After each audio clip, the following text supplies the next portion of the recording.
De stream vluchtelingen naar de Griekse eilanden in de Egeïsche Zee wordt hield uit grutter. Opvangplakken binnen de kwalijk en daarom sliep een soort vluchtelingen boeten.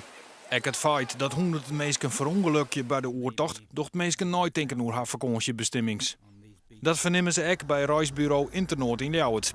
Nou, de meesten willen niet geconfronteerd worden met de problemen. Kijk, de pers, met name een aantal grote landelijke dagbladen, die heeft er natuurlijk heel veel over geschreven met foto's in situaties die, die je niet wil zien op je vakantie. En in tegenstelling tot andere dingen waar echt angst is, bijvoorbeeld zoals we met de tsunami meegemaakt hebben, dramatische problemen waar mensen echt gevaar ondervonden.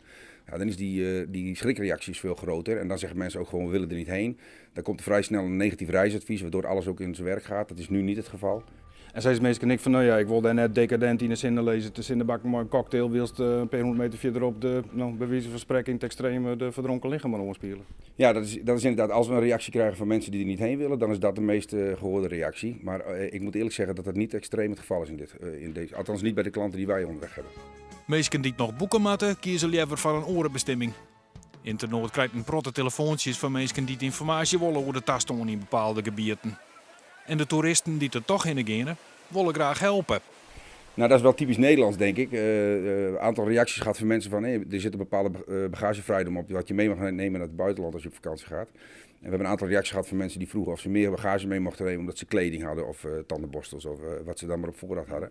En dat is op zich wel mooi om te zien, moet ik zeggen. De situatie is nog geen aanleiding voor reisorganisaties om reizen en cruises bot aan te passen. De routes die het vluchtelingen nemen, kunnen ik zomaar weer verhoren.